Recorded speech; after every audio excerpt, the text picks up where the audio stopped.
பசங்க வீட்ல இருக்கனால 3 டைம்ஸுமே வந்து கிச்சன்ல இருக்கிற மாரி தான் வந்திருக்கு. ஏன்னா காலையில, மத்தியானம் தனித்தனியா வந்து சமைக்கிற மாரி வந்திருக்கு. அது முக்கியம் இந்த மத்தியானம்லாம் கிச்சன்ல நின்னு சமைக்கிறதுக்கு செம்ம கடுப்பா இருக்கு. ஏன்னா, அவ்வளோ தான் வந்து வேர்த்து ஒழுகுது. அதனால இப்போ மோஸ்ட்லி நான் வந்து பார்த்தீங்கன்னா, வெரைட்டி ரைஸோ இல்ல ஒன் பாட் ரெசிபியோ இந்த மாரி பண்ணி வந்து சமாளிச்சுருவேன்.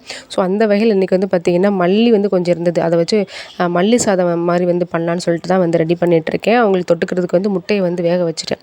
முட்டை தொக்கு மாரி வந்து பண்ணி சாப்பிட்டோம்னா செம்ம சூப்பரா இருக்கும். என் பொண்ணு வந்து முட்டை ஒன்லி வேக மட்டும் வச்சு கொடுத்தா போதும்னு சொல்லிட்டா. சரி ஓகே அப்போ நம்ம வந்துட்டு அப்பளம் வந்து பொரிச்சு சாப்பிட்டுக்கலாம்னு சொல்லிட்டு தான் வந்து ரெடி பண்ணிட்டுருக்கேன்.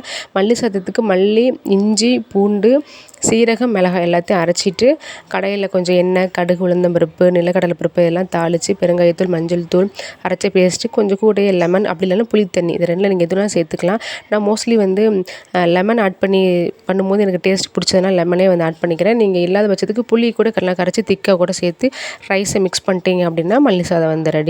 ட்ரை பண்ணுங்கள்.